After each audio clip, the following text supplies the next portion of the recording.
I sat there with my hands clasped tightly in my lap, looking directly across the weathered oak of the kitchen table in our home in Raleigh, North Carolina, staring straight into my father David's eyes as I finally spoke the words I had been harboring deep in my chest for several long, exhausting years.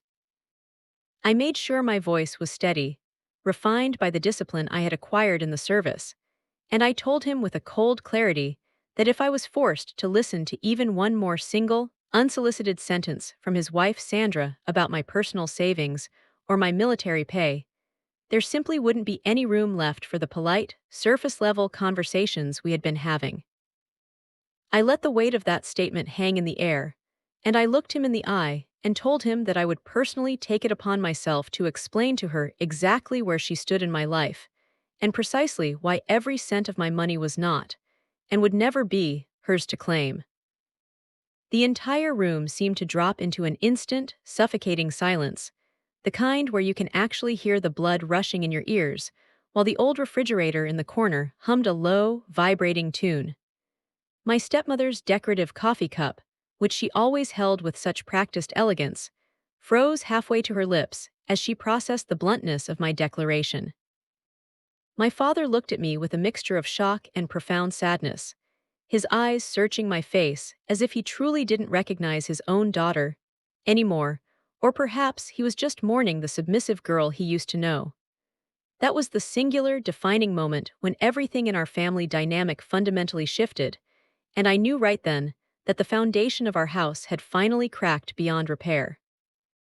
I grew up with the idealistic belief that families only broke apart in loud, explosive ways, characterized by theatrical shouting matches, slammed doors that echoed through the hallways, and the kind of screaming arguments that made the neighbors in our quiet Raleigh neighborhood whisper behind their curtains. I didn't have the life experience, yet to know that families could also break apart quietly, eroding one forced, polite smile at a time, until there was nothing left but a hollow, bitter shell. It was a slow disintegration, fueled by one subtle, passive-aggressive comment after another, slid under the table like a sharpened knife during a quiet Sunday dinner. My world had first shattered when my biological mother, Sarah, died right before my 16th birthday. It was cancer, a fast-moving, aggressive, and entirely unforgiving disease that robbed her of her vitality before I even had a chance to understand what I was losing. I vividly remember one beautiful North Carolina summer where she was just complaining about a dull, persistent ache in her side that she thought was just a pulled muscle from her gardening. By the time the winter chill had settled over Raleigh, I was standing at her graveside in a pair of borrowed black shoes that pinched my heels with every step, while well-meaning strangers patted my hand and told me over and over again how remarkably strong I was. I grew to absolutely hate that word, strong, because in my young mind, being strong simply meant that you weren't allowed to fall apart or show the world that you were bleeding inside. My father, David, struggled with the silence of the house more than I did, and he waited just under a year before he began the process of introducing us to Sandra. She wasn't an obviously cruel woman, and she didn't fit the archetype of the wicked stepmother from a fairy tale, which was exactly what made her so difficult to handle in the beginning. That was the primary problem. She smiled entirely too much with a cheerfulness that didn't reach her eyes. She spoke with a soft, melodic tone that felt manufactured, and she would frequently touch my arm when she talked to me as if we were already incredibly close. She quickly established herself in our community, bringing overcomplicated casseroles to the neighbors and expensive bottles of wine to every dinner party she attended with my father. Before long, everyone in our social circle seemed to adore her, and they all made a point to tell me how incredibly lucky my father was to have found some semblance of happiness again after such a tragic loss. I was 17 by that point, which was old enough to see through the thin veneer of her performance, but I was still young enough and tired enough from grieving to just stay quiet and let things happen. When I finally left Raleigh to head off to basic training at Fort Jackson 2 years later, my father hugged me so hard that I could feel the thumping of his heart, and he told me with a shaky voice that he was immensely proud of the person I was becoming. Sandra was there, of course, and she managed to cry just the right amount to look supportive and maternal, without actually risking a smudge of her perfectly applied mascara. "We will take care of absolutely everything back here at home while you're away," she told me with that practiced warmth. "So you just focus all your energy on your training and your future in the army." At the time, I chose to believe her, or perhaps I just desperately needed to believe that my home would remain a safe harbor while I went out into the cold world. The military was a transformative experience for me, teaching me the essential values of discipline, extreme patience, and an ironclad sense of emotional control. It taught me the tactical advantage of listening far more than I spoke, how to accurately read the hidden tensions in a room, and most importantly, the strategic value of knowing how to wait for the right moment to act. Those lessons ended up being the very things that saved my sanity later on, even if I didn't realize the gravity of the situation during those early months of my first enlistment. The very first comment regarding my military pay and my growing savings came during my second year of active duty service, during a time when I was starting to build a decent financial cushion for myself. We were caught up in a routine video call on a Sunday afternoon, and I could see that Sandra was sitting closely beside my father on the living room couch, her hand resting lightly on his knee, as if she needed to constantly remind the world exactly where she belonged in his life. "You must be doing exceptionally well for yourself now," she remarked with a thin smile, her eyes searching the background of my barracks room for any sign of luxury. "With your steady army pay, your tax-free housing allowance, and all those specialized enlistment bonuses you've mentioned, you must have quite a bit saved up in the bank."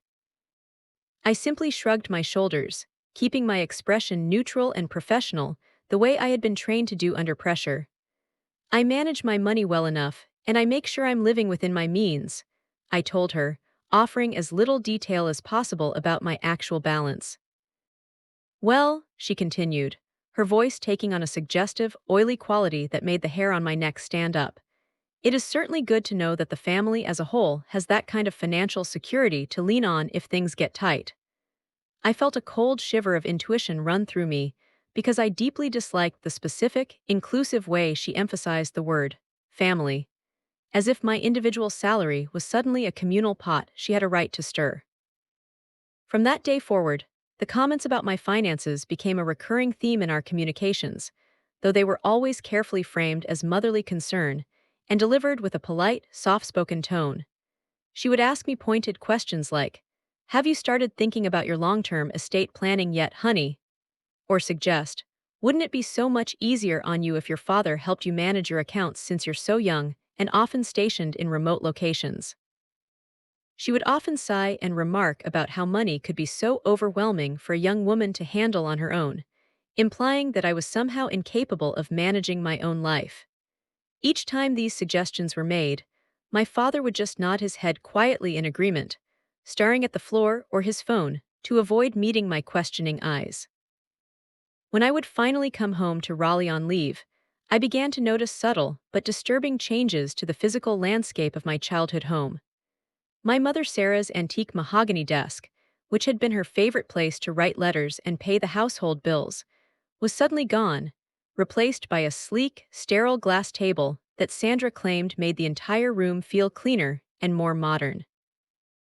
Even the old, weathered wooden filing cabinet, where my mom had kept everything from important insurance papers to every single birthday card I had ever sent her, had vanished without a trace. When I finally worked up the courage to ask where my mother's things had gone, Sandra just waved a dismissive hand in the air and gave me a condescending smile. "Oh, we just decided to get rid of those old, dusty things while we were organizing the house," she said airily. "So you really don't need to worry yourself about that old clutter anymore, dear." I started worrying almost immediately, a knot of anxiety twisting in my stomach that told me my history was being systematically erased to make room for her new order. One evening after we had finished a quiet dinner, Sandra brought out a tray of dessert and casually dropped a bombshell into the conversation. "I've been thinking that we should really talk about consolidating all of our various bank accounts into one family trust," she mentioned, her tone so casual you would think she was talking about the weather. "It just makes the most sense for families to operate as a single financial unit, don't you think? It provides so much more leverage for investments. I didn't even pick up my dessert spoon. Instead, I set my fork down with a definitive clink against the china and looked her right in the face. My bank accounts are perfectly fine exactly where they are, and I have no interest in changing how they are managed or who has access to them, I stated firmly, leaving no room for negotiation. She just smiled back at me, seemingly unbothered by my bluntness, and took a dainty sip of her tea. Of course, dear, it was just a passing thought I had for the sake of efficiency and family unity, she replied, though I could see the wheels turning behind her eyes. That night, I lay wide awake in my childhood bedroom, staring at the faint, rectangular outline on the wallpaper where my mother's floral calendar used to hang before Sandra decided it was eyesore. I felt like an unwanted guest in a house that used to be mine, a stranger in a place where I was once the most important person in the world. The actual breaking point of my patience didn't come with a dramatic, movie-style shouting match. It arrived in the form of cold, digital paperwork. A standard bank notification popped up in my email inbox while I was on duty at Fort Liberty, alerting me to a potential security issue with my savings account.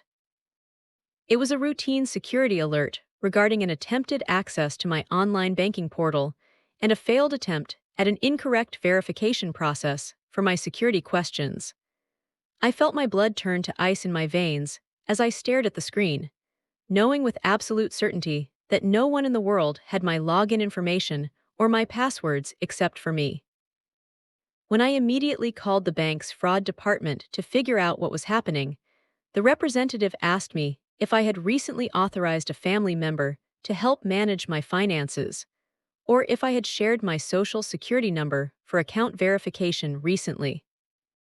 I told them with an unwavering voice that I had absolutely not authorized anyone, and then my heart nearly stopped when they mentioned that the inquiry was originating from an IP address connected to my father's residential address in Raleigh. That was the exact moment when something soft and forgiving inside of me finally hardened into a cold, unbreakable resolve that I would never again allow them to see. I didn't call the house to scream, and I didn't send a fiery text message. Instead, I waited 2 weeks until I was scheduled for leave and went home to face them in person on my own terms. When I arrived back in North Carolina, I didn't start the trip by accusing them of anything, and I never once raised my voice in the initial days of my visit. I just sat back and watched them, observing their behavior with the detached, analytical eye of a scout in enemy territory, waiting for the right moment to strike. Sandra was talking even more than usual, her conversation peppered with complaints about the rising cost of utilities, the volatility of the stock market, and how incredibly expensive it was to maintain a house of this size. She spoke at length about how my father, David, deserved to finally relax and enjoy a comfortable retirement after everything he had been through with the loss of Sarah and the stress of his corporate job. Finally, during a particularly quiet afternoon in the living room, she finally felt bold enough to say the words out loud. Well, your military salary and that generous housing allowance are really part of the collective resources of this household anyway, so it's only right we use them for the common good. I didn't look at her.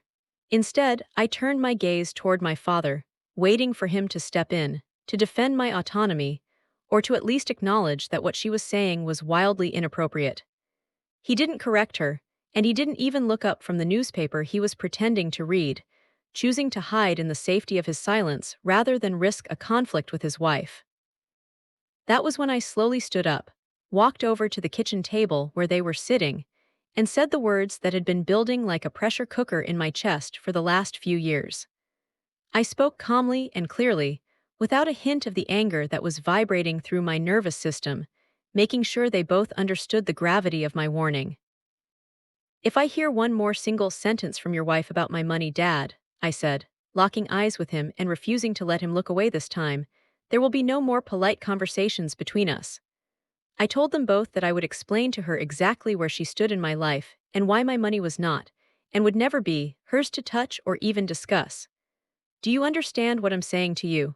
I asked, my voice as cold as a winter morning in the Appalachian Mountains. Sandra's permanent, artificial smile finally disappeared, and my father's face drained of all its color as he realized I was no longer the little girl he could manage with a pat on the head. He gave a barely perceptible nod of his head, but I already knew deep down that a simple understanding wasn't the same thing as actual respect. And respect was something that I was officially done asking for in this house. I didn't realistically expect anything to change overnight just because I had finally issued a stern warning to my father. I knew enough about people like Sandra to know that they didn't just retreat or give up because they were finally confronted with the truth of their behavior. Instead, they simply adjusted their tactics, smiling a little and retreating to the shadows to wait for a better angle or a moment when my guard was down. For the next few weeks after that confrontation, things in the house were quiet, but it was the kind of quiet that felt artificial and strained, like a rubber band stretched to its limit.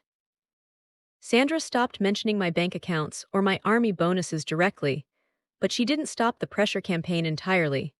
Instead, she leaned heavily into a new strategy of long, meandering stories about her own personal stress, the weight of her household responsibilities, and how difficult it was to hold everything together while I was away on duty. She never asked for a specific dollar amount or an outright transfer of funds anymore, mostly because she didn't have to.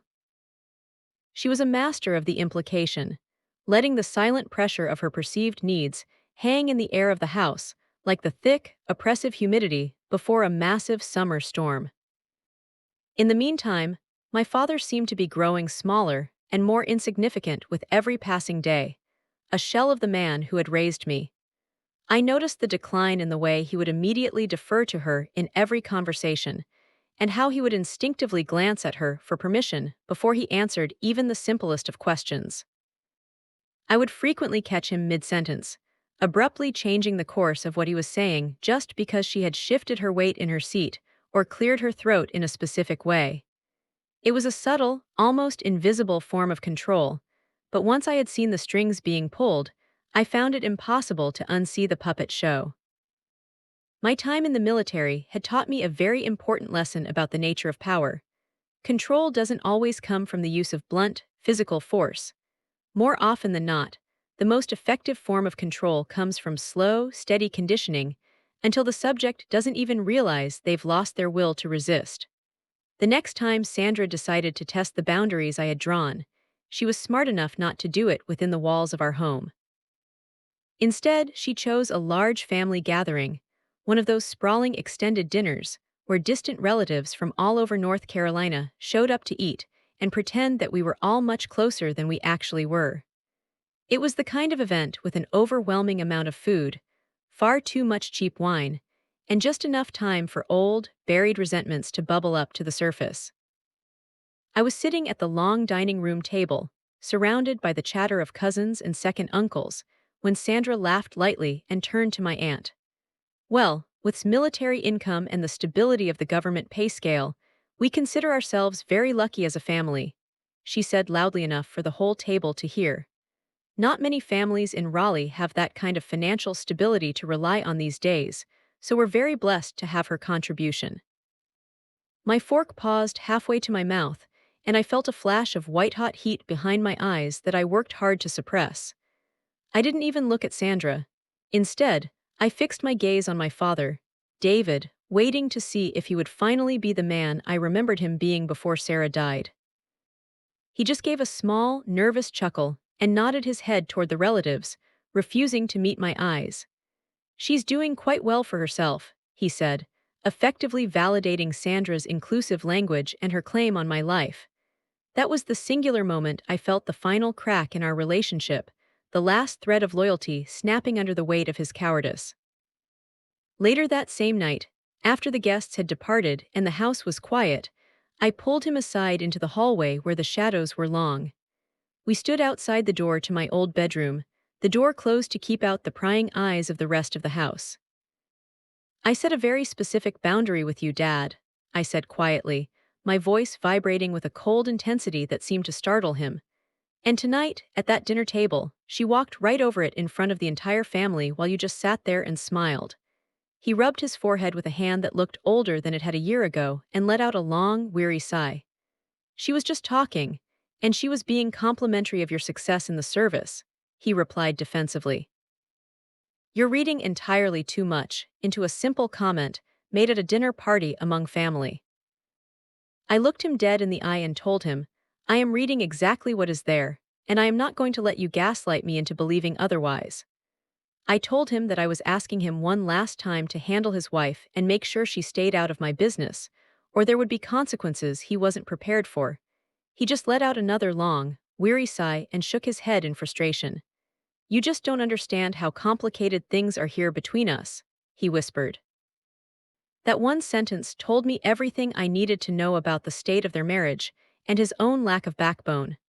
Complicated was just the word he used when the excuses for his cowardice had already been made in his mind, and I knew I was truly on my own. A few days later, while I was back at my unit, another security alert notification pinged on my phone from the bank's automated system. This one wasn't an attempt to log in. It was a formal request for information regarding beneficiary procedures and the legal requirements for adding an authorized user to an existing account. Someone had been making phone calls, trying to find into my savings by pretending to be me or my legal representative. I didn't call the house to confront them this time. Instead, I started a detailed log, documenting absolutely everything that had happened since I joined the Army.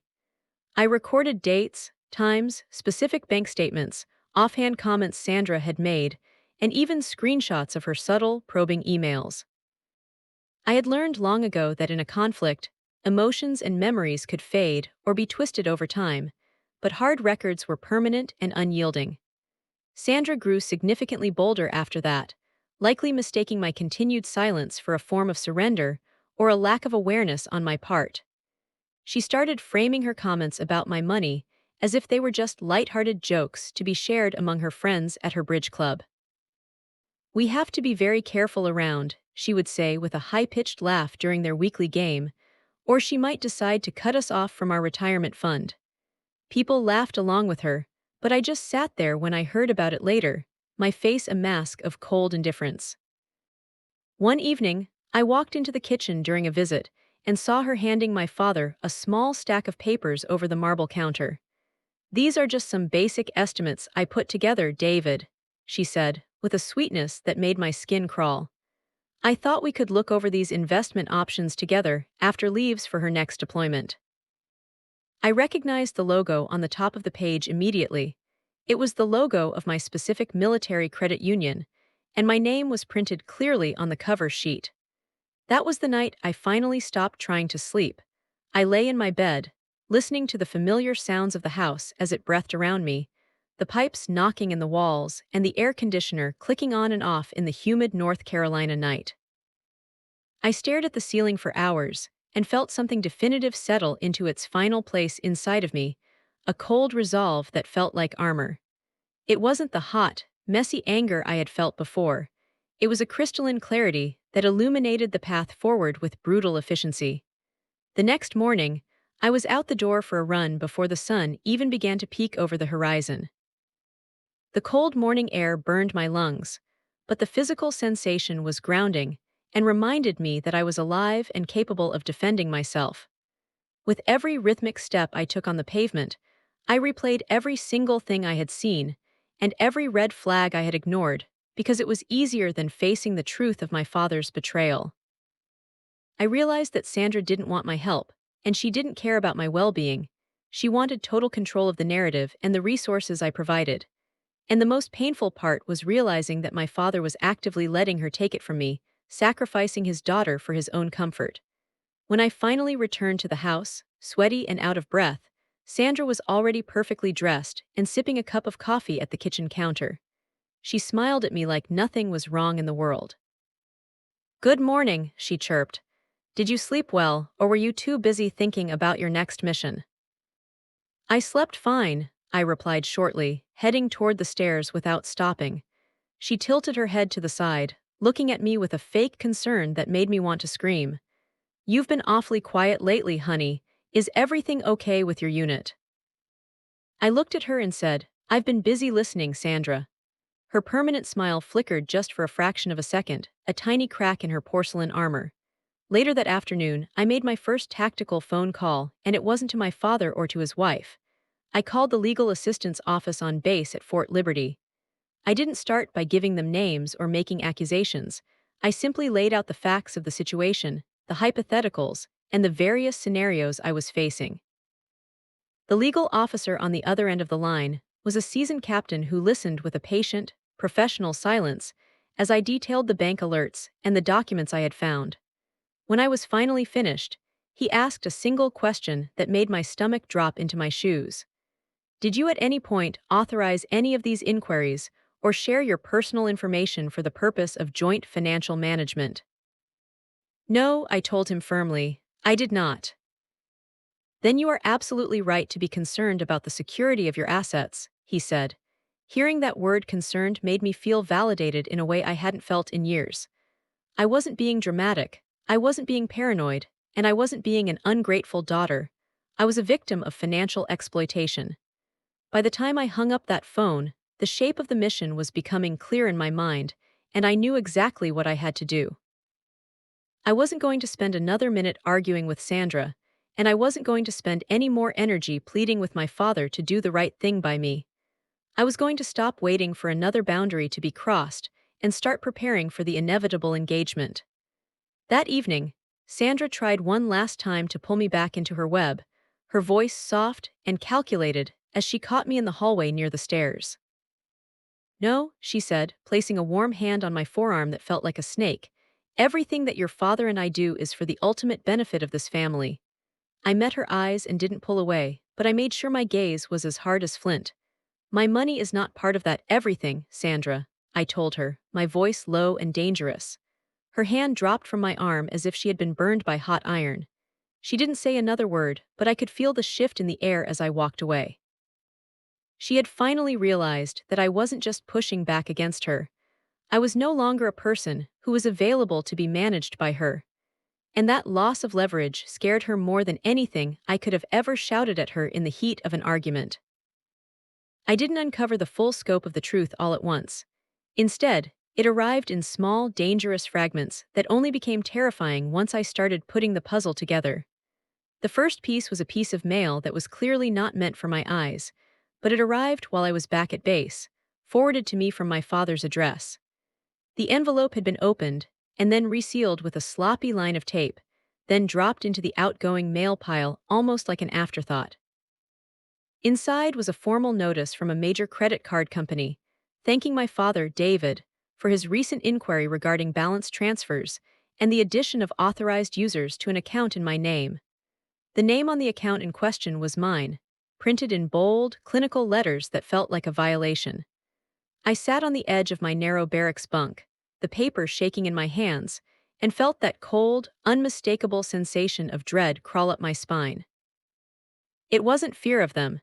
It was the chilling recognition that the people who were supposed to love me were actively working to dismantle my life.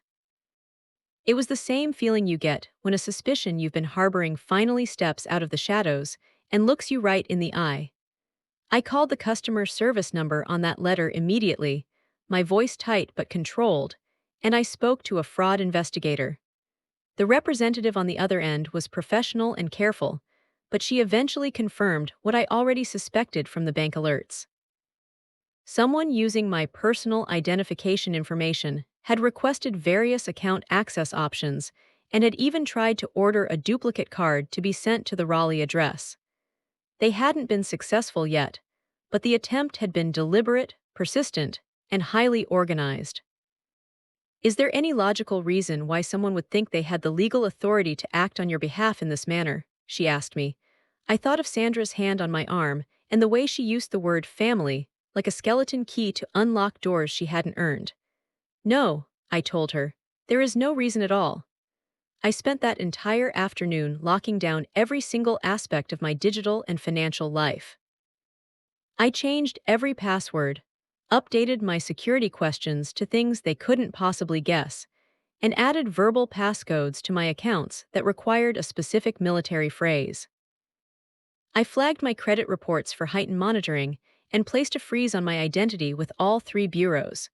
The woman on the fraud line walked me through the process, her voice a steady anchor in the storm that was brewing.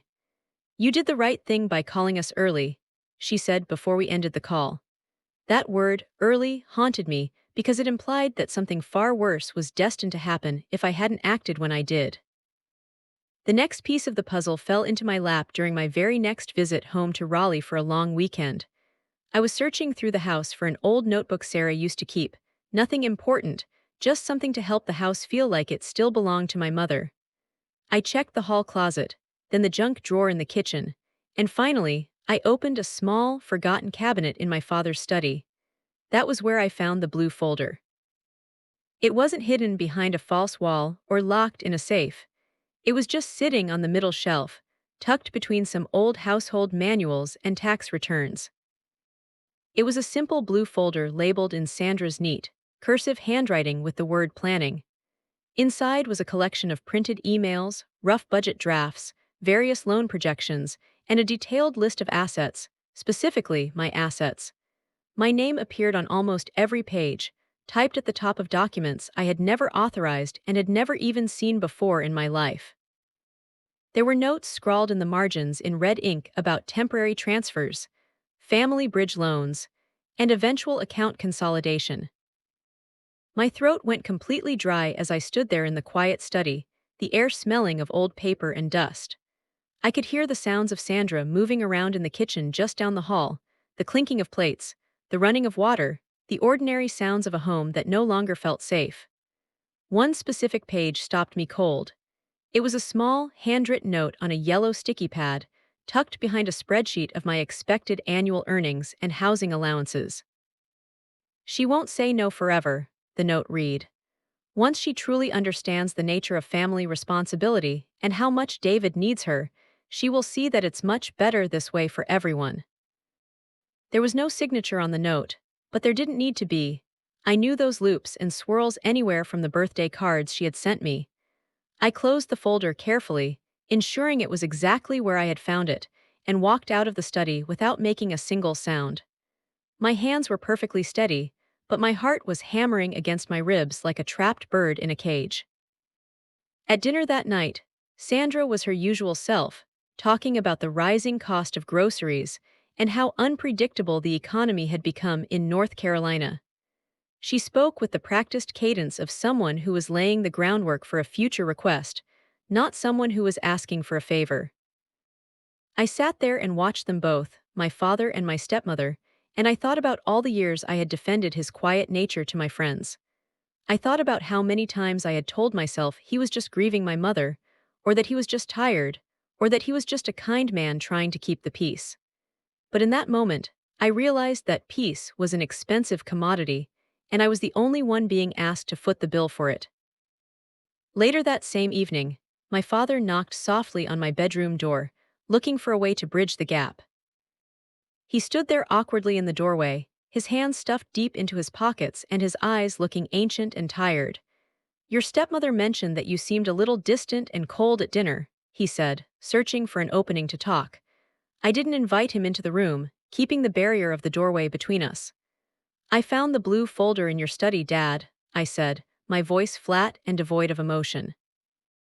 I saw him stiffen immediately, his shoulders hunching as if he were expecting a physical blow to the face. "You went through our private things?" he asked, his voice trembling with a mixture of fear and feigned indignation. "I recognized my own name on the cover of a folder sitting in plain sight," I replied. "I saw detailed plans for my money and my future that I never agreed to." He let out a long, heavy exhale and looked at the ceiling, refusing to meet my eyes. She was just thinking ahead for the future.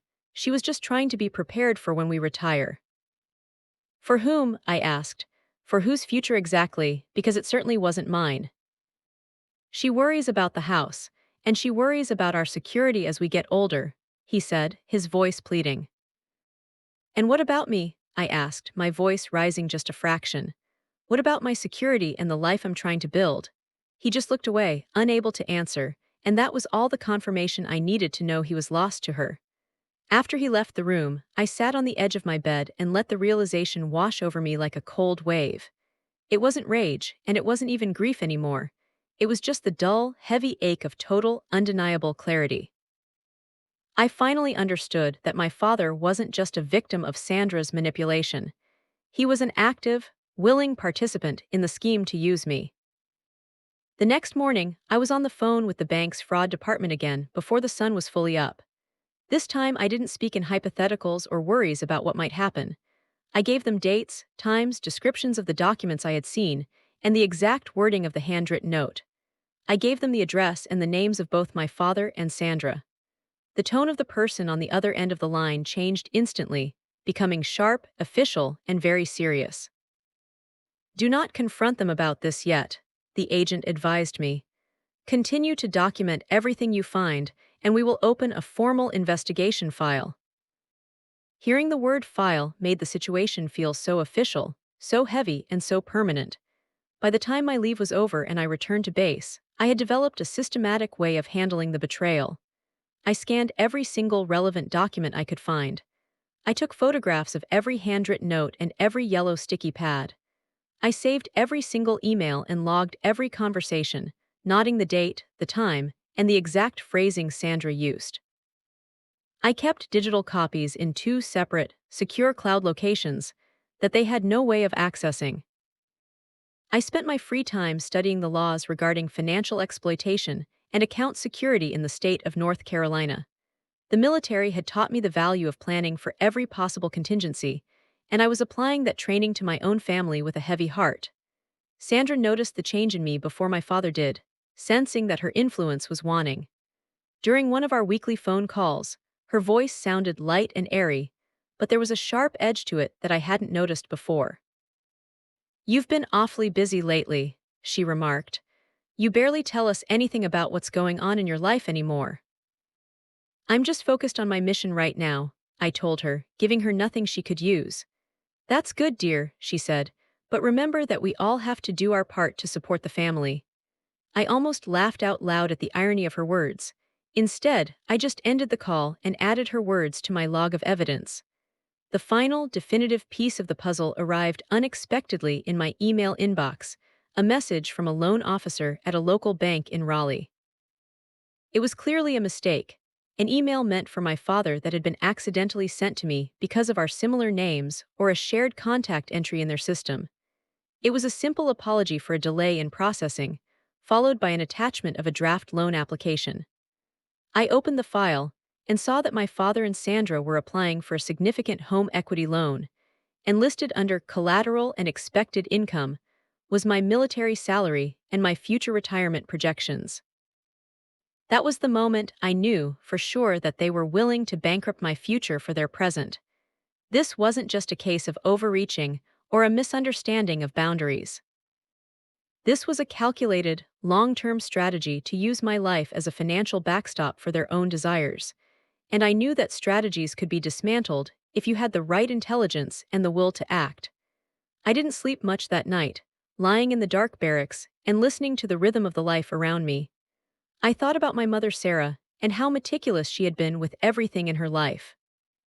I remembered how she used to label every box in the attic, and how she used to tell me that being prepared was the highest form of love you could show yourself. I finally understood the weight of her words and the legacy she had left me. By the time the morning bugle sounded, my grief had sharpened into a lethal resolve. They thought my silence was a form of permission, and they thought my distance was a sign of ignorance. They were about to learn exactly how wrong they were, and I was going to be the one to teach them. I didn't change my behavior immediately, because that would have been a tactical error that gave them time to adjust. People who are trying to exert control tend to panic when they sense resistance, and panic makes them sloppy. But they only ever truly get sloppy if you allow them to feel perfectly safe first, so I decided to play my part with more dedication than I ever had before, staying perfectly and unnervingly polite in every single interaction. I made sure to answer every one of Sandra's intrusive calls with a pleasant greeting, and I responded to my father's occasional, guilt-ridden messages within minutes. I forced myself to smile during our weekly video chats, discussing the mundane details of my work at Fort Liberty without ever accidentally sharing a single piece of actionable intelligence. I asked about the garden in Raleigh, about the neighbors, and about their health, making myself sound like the engaged, dutiful daughter they expected, while I secretly revealed absolutely nothing about my own inner world. Inside my mind, I was building a defensive structure with surgical precision, treating the situation like a high-stakes intelligence operation where verification and documentation were the only things that mattered. Every morning before I reported for duty, I sat at my small desk in the barracks and reviewed my growing file of notes, cross-referencing dates, times, and bank statements. I logged the specific language Sandra used when she thought she was being subtle, and I recorded the moments my father deferred to her instead of intervening on my behalf. Emotion was a luxury I could no longer afford in this tactical environment, so I leaned heavily into the structure and discipline the Army had provided me. I took the definitive step of opening a brand new savings and checking account at a national bank that my family had never used and had no physical connection to. I spent an afternoon redirecting my direct deposits and setting up multi-factor authentication that required my physical military-issued phone. I placed high-level security alerts on every one of my existing accounts, and when the confirmation emails arrived, I archived them in a digital folder labeled simply Evidence. I went back to the legal assistance office on base, this time bringing the specific documents, the screenshots of Sandra's emails, and the draft loan application I had intercepted. The JAG officer didn't interrupt me as I laid it all out. He just leaned back in his leather chair and folded his hands, listening with a professional gravity that made me feel more grounded than I had in years. "This isn't just a case of family tension or a lack of boundaries," he said calmly after I finished. "This is a documented attempt at financial exploitation, and you have every right to take protective measures." Hearing it stated so clearly by a legal professional stripped away the very last layer of my daughterly guilt, confirming that this was misconduct, not just a misunderstanding. "What are my tactical options for a permanent resolution?" I asked him, and he outlined them with the same clarity I used for a mission briefing. He spoke about civil remedies, protective legal measures, and the possibility of criminal escalation if the behavior persisted after a formal warning. He emphasized that the choice and the control were entirely in my hands, which was a powerful thing to hear after months of feeling managed. That night, I called my bank's fraud unit again, but I didn't speak to a general customer service line this time. I spoke to the specific investigator handling my case. I asked detailed questions about their internal procedures, the legal timelines for a fraud investigation, and what kind of evidence would carry the most weight if we went to court.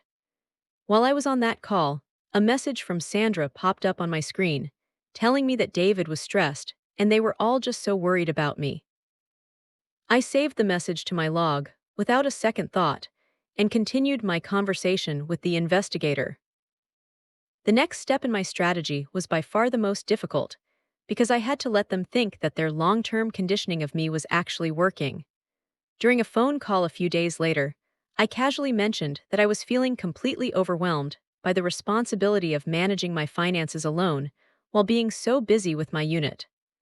I let a hint of artificial uncertainty and fatigue creep into my voice, which was something I hadn't allowed them to hear in a very long time. Sandra pounced on the opening with a predator's instinct, her voice dropping into that sugary maternal tone that used to make me feel safe. "Oh, honey, you don't have to carry that heavy burden all by yourself," she told me with practiced sympathy. "Families are supposed to share those kinds of responsibilities so that no one person feels the weight." I told her that I just didn't even know where to start with organizing my retirement accounts and my savings for the future. Her voice warmed up instantly, becoming the friendliest I had heard it since the day I graduated from basic training. "Your father can help you with all of that," she said. "We both can, and we'd be more than happy to take that stress off your plate." That was the definitive moment I knew she believed she had finally won the psychological war, and over the next few weeks, she began to push the envelope with more confidence.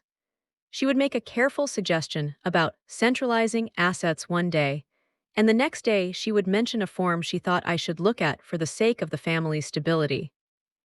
She framed every single move as an act of pure support, but I was recording every word and adding it to the file that was growing thicker in my desk drawer. My father continued to avoid meeting my eyes whenever the subject was broached, and his silence became its own form of testimony in the case I was building. I began to spend my evenings rehearsing the confrontation I knew was coming, not out of emotional need, but as a strategic necessity. I practiced exactly what I would say, and more importantly, what I wouldn't say, knowing that silence can often do more work than 100 angry words. I chose the setting for our final engagement with extreme care, deciding on a family dinner in Raleigh while I was home on a long weekend. I wanted it to be on neutral ground with enough witnesses to matter, but not so many that it would turn into a public spectacle that would allow Sandra to play the victim. I didn't want a shouting match. I wanted a clean, professional execution of the truth that would leave them with no room for excuses. When the Saturday evening finally arrived, Sandra was radiant, looking every bit the woman who felt she was in total command of her domestic empire. She spent the first half of dinner talking about the future of the house, about the neighborhood association, and about how incredibly proud she was of our soldier girl. Halfway through the dessert course, she finally decided that the atmosphere was perfect for the final move she had been planning. "David and I have been doing some serious thinking lately," she said, glancing over at my father as she reached for a silver spoon. "And we both think it's finally time to formalize some of those financial safeguards we've been discussing for the family." I slowly set my own spoon down on the linen tablecloth and looked her directly in the eyes, making sure my expression was as unreadable as a stone wall. "What specific safeguards are you referring to, Sandra?" I asked, my voice low and perfectly level. She smiled, seemingly unbothered by my sudden shift in tone, and took a dainty bite of her cake. "Oh, just some basic things to protect all of our assets in case anything unexpected happens to any of us," she said airily. I leaned forward just a fraction of an inch, closing the distance between us. "To whom? In case anything happens to whom exactly?" I asked. She hesitated for the briefest of seconds, a flicker of something that might have been doubt crossing her eyes. "Well, to all of us, of course," she replied, her voice regaining its artificial sweetness. I nodded my head slowly, letting the silence stretch out until it felt heavy enough to break the fine china on the table. "Well, I've already taken care of safeguarding my own accounts, so you don't need to worry about that anymore," I told her. Her smile faltered, her lips pressing together into a thin line of confusion as she tried to find a way around my statement. "I've been in constant contact with my bank's fraud department and the legal assistance office at the base," I stated, my voice ringing out clearly in the quiet dining room. The table went instantly silent as my father's face went pale and Sandra's eyes sharpened into two hard, cold points of light that looked like ice. "Why on earth would you feel the need to do something so dramatic?" she asked, her voice tight and strained. "Because someone recently tried to access my personal finances and my credit history without my authorization," I said, refusing to blink or look away from her. She let out a soft, nervous laugh that didn't hide the tremor in her hands as she reached for her wine glass. "That sounds a little bit paranoid and dramatic, don't you think, honey?" I told her that every attempt was documented with IP addresses and phone logs, and that I wasn't guessing about the source. "I warned both of you several months ago," I said, turning my gaze toward my father, who was staring at his plate. "I set a very clear and definitive boundary regarding my money, and that boundary was repeatedly and intentionally crossed." He swallowed hard, his throat moving as if he were trying to choke down a piece of lead. "We were just trying to help you organize things for your own benefit," he whispered, but he still couldn't look me in the eye. "No, Dad, you were trying to decide for me without my consent, and there is a massive legal difference between those two things," I corrected him firmly. Sandra leaned back in her chair, her mask of maternal concern finally cracking to reveal the calculation and the resentment underneath. "I think you are significantly overreacting to all of this and hurting your father's feelings in the process," she snapped at me. "No," I said, "I am simply being as prepared as my mother always taught me to be." I didn't raise my voice, and I didn't make a single emotional accusation. I just let them sit there in the realization that the version of me they thought they could control was a ghost of the past. After dinner was over, and we were in the kitchen clearing away the plates, Sandra tried to corner me while my father was out in the garage. You are making this into something incredibly ugly and divisive. She hissed at me, her voice trembling with a genuine fury now. It was already ugly the moment you tried to use my name to secure a loan for your house, Sandra, I replied, and I saw her entire body stiffen as she realized I knew about the bank application. I just stopped pretending that it was anything other than what it truly is. She stared at me, her mind clearly racing to find a new angle, a new lie, or a new way to gain the upper hand. You think you have all the power here just because you have a few documents, don't you? She asked. I know I do, I told her, and for the first time since I had met her, I saw a flash of real, unadulterated fear in her eyes as she looked at me. She realized in that moment what my father had yet to understand, that I wasn't bluffing, I wasn't seeking a temporary apology, and I wasn't acting out of a childish need for attention. I was being methodical and tactical, and people who are methodical do not stop until the mission has been successfully completed and the target is secured.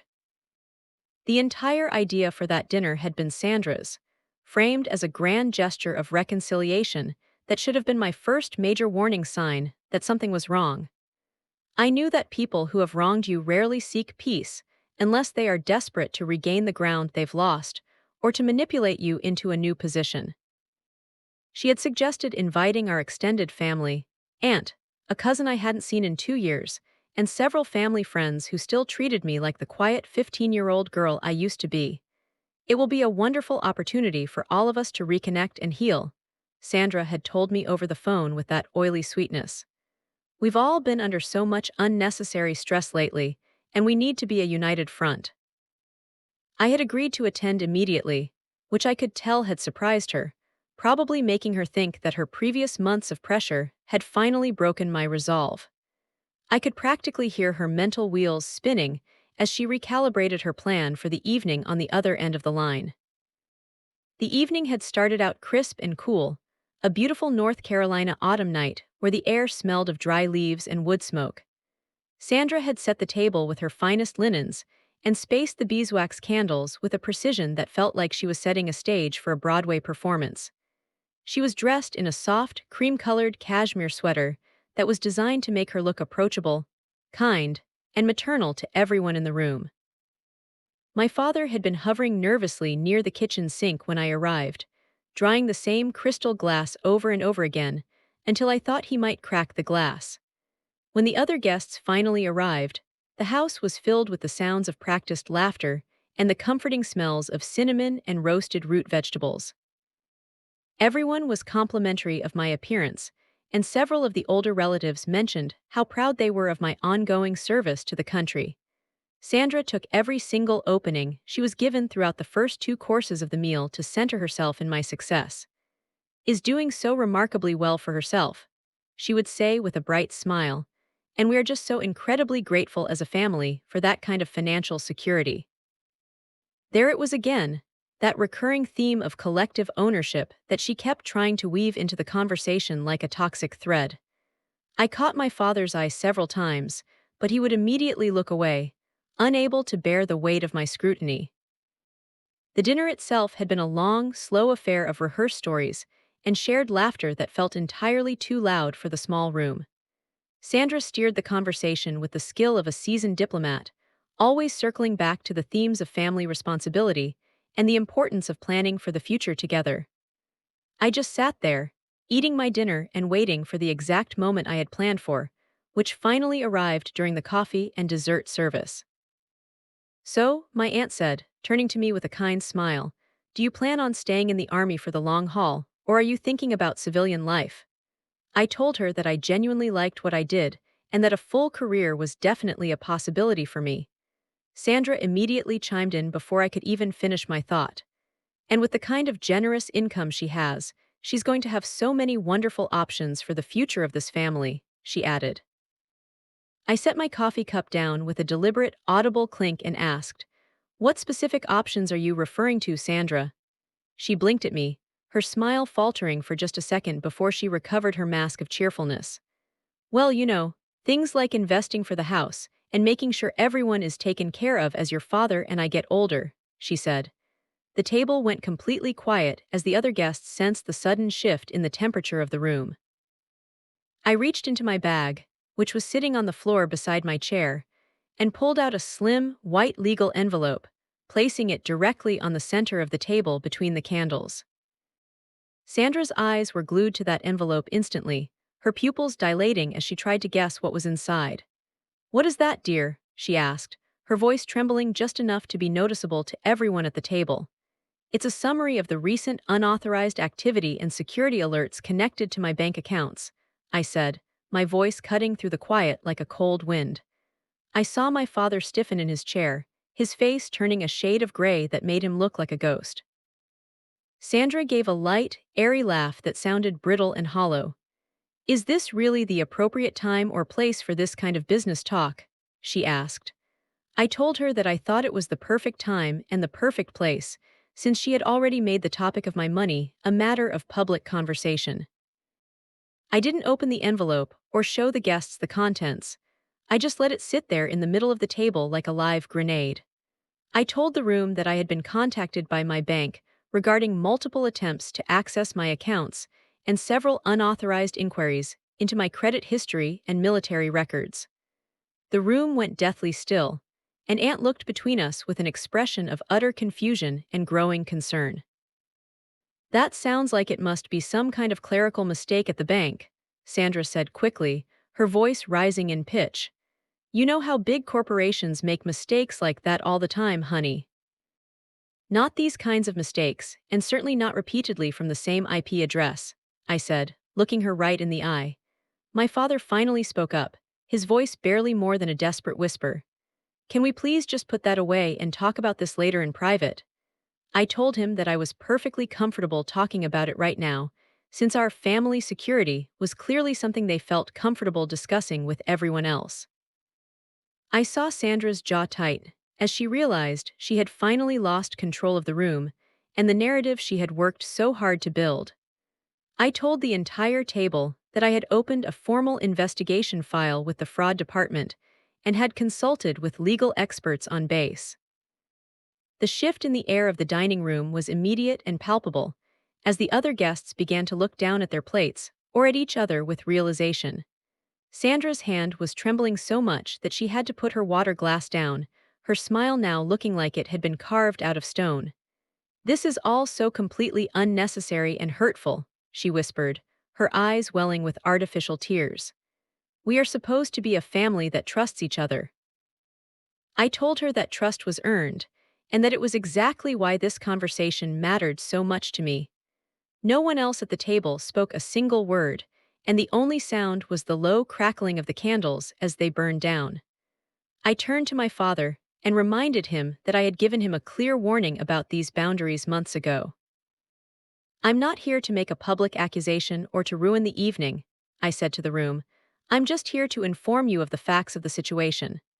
I told them that there would be a formal meeting soon with legal professionals and mediators to discuss the next steps and the permanent boundaries. Sandra leaned back in her chair, her composure finally shattered and her true face showing through the cracks. "You are threatening your own family," she hissed at me, her voice low and full of venom. "No," I replied. "I am giving you total clarity, which is something you have been avoiding for years." The rest of that dinner passed in a surreal haze of forced, stilted conversation and incredibly awkward silences as people finished their dessert as quickly as possible. No one would look me in the eye when they got up from the table. When the guests finally began to leave, Sandra hugged them all with a desperate, frantic intensity, her smile fixed firmly in place like a death mask. To any outside observer who hadn't been listening closely, it might have still looked like a normal, successful family gathering. But once the last car had driven away and the front door was locked, she turned on me with a ferocity that I had been expecting for years. "You humiliated me in front of our friends and our family," she screamed, her face flushed with rage. "Simply told the truth of what you have been doing behind my back," I replied, staying perfectly calm. "You did this on purpose to hurt us and to make us look like criminals," she accused, pointing a shaking finger at me. "Yes," I said, "I did because you ignored every polite request I made to stop." My father stood between us in the foyer, his shoulders slumped in total defeat and his eyes looking hollow. "Can we please just all calm down for 1 minute and talk like adults?" he asked. I told him that I was perfectly calm and that the time for talking was over, the time for legal consequences had arrived. Sandra laughed, a sharp, brittle sound that echoed through the house. "You think you've actually won something tonight, don't you?" she asked. "I think you finally understand the reality of the situation," I said, "and that is more than enough for tonight."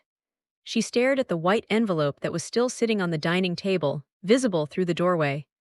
"What is actually in that folder?" she asked, her voice cracking. I told her she would see the full scope of the evidence at the legal meeting I had scheduled. She started to argue, then stopped herself when she looked at the coldness of my expression. For the first time in our history, she looked completely uncertain of what her next move should be. That night, I slept better than I had in months, because I knew that the power of leverage is completely gone once it is brought out of the shadows and into the light. The legal meeting was scheduled for exactly 9 o'clock on a particularly humid Tuesday morning in a modern office building in downtown Raleigh. I had been very specific about the location, insisting that we not meet at the house or at some casual local spot where they might feel comfortable. I wanted neutral ground, so I chose a professional office suite with floor-to-ceiling glass and minimalist furniture that offered no comfort to anyone. It was a sterile environment where the truth could be laid bare without the interference of home-cooked meals or the shadows of the past. I had selected this setting with the same precision I would use for a tactical mission, knowing that in this world, legal papers were the only weapons that mattered. My father, David, arrived first, looking like he hadn't slept in several days. His suit was wrinkled, and his shoulders were hunched forward as if he were carrying a heavy pack on a long march. He offered me a stiff, uncertain nod as he walked into the conference room, but he couldn't bring himself to look at me for more than a second. Sandra arrived exactly 3 minutes after the hour, wearing a dark power suit and heels that clicked aggressively against the hard floor. She offered a practiced, sugary smile to the mediator and the lawyer I had hired, acknowledging everyone in the room except for her own stepdaughter. We finally sat down around a large glass table that felt as cold and hard as the situation itself. The mediator, a professional woman with a calm and detached demeanor, introduced herself first, and then my attorney took the lead. Was a quiet, precise woman who didn't waste a single word, and I could see Sandra watching her with a growing sense of unease. "Let's begin," the mediator said, her voice cutting through the heavy tension in the room. I didn't speak first, choosing to let the silence do the initial work of unsettling my father and his wife. Sandra, true to her nature, couldn't handle the quiet for more than a few seconds. "This all seems incredibly dramatic and unnecessary for a simple family matter," she said with a light, airy laugh that didn't reach her eyes. "We're only here because of a minor misunderstanding that could have been handled over dinner." Didn't even look up from her legal pad as she slid a thick blue folder across the table toward them. "The bank records and the draft loan applications suggest something far more deliberate than a misunderstanding," she stated flatly. I watched as Sandra's artificial smile tightened until it looked like it was painted on her face. The mediator suggested we start by reviewing the facts of the case, so we did, going through the timeline of the betrayal with clinical detail. We presented the dates of every attempted bank access, the logs of every unauthorized inquiry, and the copies of the draft loan applications I had discovered in the study. Then, pulled out a high-resolution copy of the handwritten note Sandra had left on the yellow sticky pad. Finally, we placed the most damning piece of evidence on the table: the collateral listing for the home equity loan that explicitly listed my military income as part of their household assets. Each piece of evidence was presented with a calm, methodical regularity, no emotional appeals, no shouting, and no accusations. Just a steady, undeniable stream of facts that filled the room like rising water. My father stared straight ahead at the wall, his jaw clenched so tightly I thought it might shatter, while Sandra shifted restlessly in her chair, her eyes darting between the documents.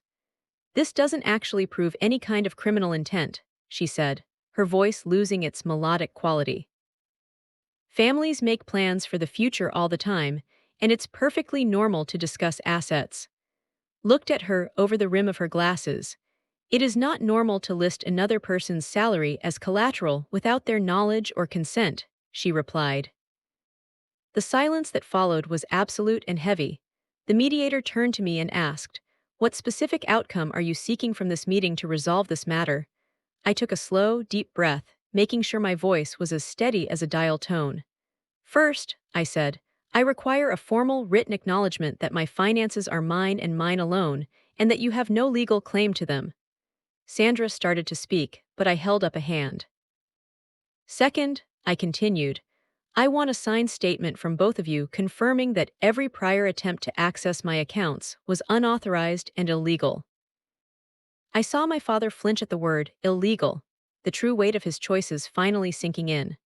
"Third," I said, "I demand a legally binding commitment that my name and my military income will never be used in any financial discussions or applications ever again." Sandra leaned forward over the table, her eyes flashing with a cold, predatory anger. "And what exactly happens if we choose not to agree to these ridiculous and insulting terms?" she asked. I met her gaze with a level of intensity that made her look away first. "Then the formal fraud file I have opened with the bank, and the Army moves forward to the next stage of criminal prosecution," I told her. The room went completely quiet, the kind of silence that feels like the moment before a bridge collapses. My father finally spoke, his voice sounding like it was being pulled from a deep pit of shame. "You would actually do that to us. You would send your own father to prison over a bank account." I looked him right in the face and said, "I already had to take these steps just to protect myself from the people who were supposed to be on my side." He rubbed his face with both hands, looking defeated and old. "We were just trying to make things easier for the future," he whispered, still unable to admit the truth. "For whom, Dad? Who is this supposed to make things easier for?" I asked him. He didn't answer, and the mediator interjected gently, suggesting that there were legal alternatives to a full criminal escalation, such as a formal settlement and the establishment of clear, permanent boundaries.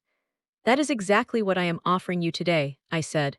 "A way for this to end here, provided you sign the documents and abide by the terms."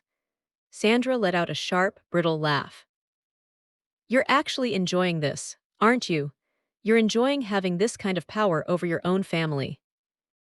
"No," I replied, "I'm not enjoying any of this. I'm just ending a cycle of exploitation so I can finally move on with my life." She turned to my father, her eyes pleading and manipulative one last time. "David, are you really going to let her do this to me? Are you going to let her humiliate us like this in front of a lawyer?" He hesitated for a long, agonizing moment, and that brief space of uncertainty, the space where he should have defended me years ago, was all the final confirmation I needed. I knew then that our relationship would never truly be rebuilt. "Place the final document on the glass table. This outlines the specific terms of the agreement," she said. "If this is signed today, no further legal action will be taken regarding the prior attempts at fraud." Sandra scanned the page with a frantic energy, her face changing color as she processed the restrictive legal language. "This severely limits our ability to manage our own household," she snapped. "It protects me from being used as a bank for a house I don't own," I replied. "And what about our family?" she demanded, her voice rising in pitch. "Family doesn't require a backdoor key to my bank accounts, Sandra," I told her. She looked at my father again, her voice sharp and commanding. "Say something, David. Tell her she's being ridiculous and hurtful." He swallowed hard and looked at the document on the table, then at the lawyer. "Sandra, I think we should probably just sign the papers," he said, his voice barely audible. Her head snapped toward him in disbelief. "After everything I've done for you, after the way I've handled this household so you wouldn't have to deal with the stress." The mediator raised a hand to keep the conversation productive and on track. Sandra leaned back in her chair, her composure finally dissolving into a cold, hard resentment that she no longer tried to hide. "You're choosing her over me," she whispered to him. My father didn't look at her, he just kept his eyes on the paper. "I'm choosing to stop this situation from getting any worse than it already is," he said. I watched them both with a sense of detached observation, as if I were looking at a pattern finally visible from the outside. I wasn't asking them to choose sides. I was simply drawing a line in the dirt and telling them never to cross it again. The mediator slid a silver pen across the table. Sandra didn't reach for it, but my father did, his hands shaking as he gripped the pen. Wait, Sandra said, her voice sounding desperate and small. If we sign this, what exactly happens next with the investigation? Explain that the matter would be considered resolved between the parties, provided there were no further violations of the agreement. Sandra's fingers curled into her palms until her knuckles were white. And if we don't sign it, she asked. Then the documentation is forwarded to the authorities this afternoon, I told her, my voice devoid of any hesitation. She looked at me then, really looked at me for the first time without her mask. You think you're so incredibly disciplined, don't you? She said quietly. You think you're so superior because of that uniform. I looked back at her and said, I am disciplined, and that is exactly why this process is working. She turned her head away, her jaw tight with a suppressed rage. My father signed the document first, the sound of the pen scratching against the paper feeling louder than it should have. Sandra stared at the paper for what felt like an eternity before she snatched the pen and signed her name with a sharp, angry stroke. The mediator collected the documents and nodded to everyone in the room. Thank you, she said. We will have these finalized and copies sent to everyone by the end of the day. As we all stood up to leave, my father lingered behind, looking like he wanted to say something more to me. Can we please just talk for a minute alone? He asked softly. I shook my head and told him, Not today, Dad. I need some time and some distance. Sandra walked past us both without a word, her heels echoing down the hallway as she made her exit. Once I got outside into the fresh air, the humidity of Raleigh felt like a weight being lifted from my shoulders. I took a deep, lung-filling breath and felt a massive tension loosen in my chest that I hadn't even realized was there. It wasn't the feeling of triumph I had expected, but it was a feeling of profound completion. 2 days later, I was back in my car, making the long drive from North Carolina back to base. The drive was long, stretching across flat highways and through the early morning fog that clung to the trees. I kept the radio off for the entire trip, wanting to hear the sound of my own thoughts now that I wasn't constantly defending myself. My thoughts felt quieter and more focused than they had in years. My father sent me a single text message later that week, just a few short words. I hope you're okay. I didn't respond to him, not because I wanted to be cruel, but because I no longer had the energy to fill in the gaps for him. Hope without any kind of real accountability was just another form of avoidance, and I was officially done doing the emotional work for both of us. Sandra didn't reach out at all, which was exactly what I expected. I learned later through a relative that she was telling people I'd become cold and that the military had changed me for the worse. I let her have that story, because people like Sandra always need a narrative where they are the misunderstood victim. Anyone who actually mattered in my life had already seen enough to know the truth. What surprised me the most was how little I actually missed the house in Raleigh. I had expected to feel a sense of grief or nostalgia, but the more I thought about it, the more I realized that the home I missed hadn't existed since my mother Sarah died. Everything after that had been a version of reality edited by someone else's hand. On my first free weekend back, I decided to drive to the small, quiet cemetery where my mother was buried. It was a beautiful afternoon, the grass trimmed neatly, and the headstones catching the soft light.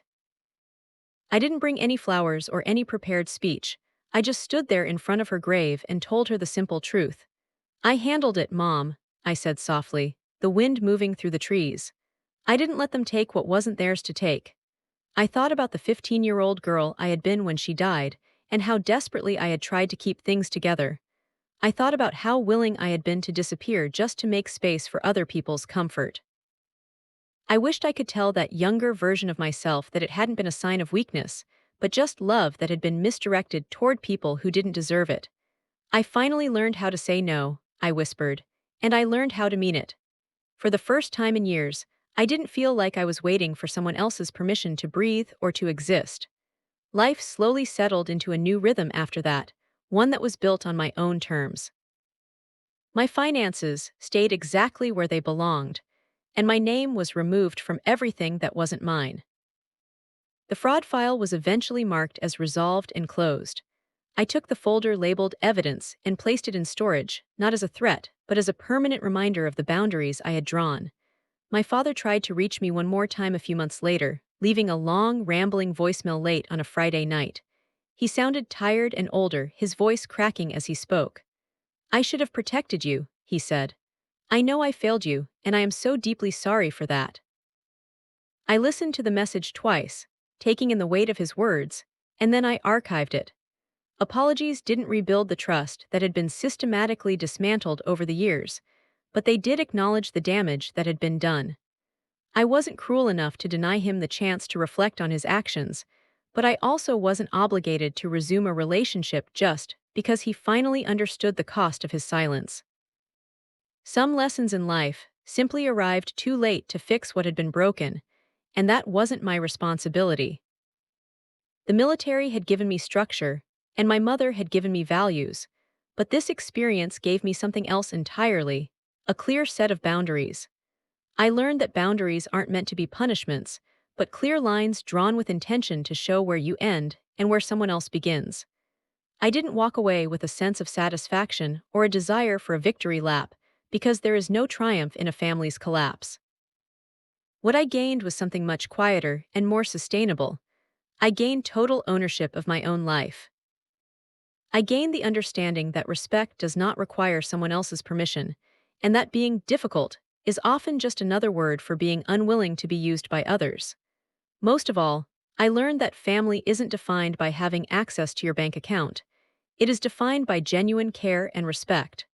Real care never needs to be extracted through legal threats or documentation. It is given freely, or it isn't care at all. If this story resonated with you, if you've ever had to draw a difficult line where one didn't exist before, I would love to hear from you. Please leave a comment below and tell me where you're watching from or what specific part of this family story stayed with you the most.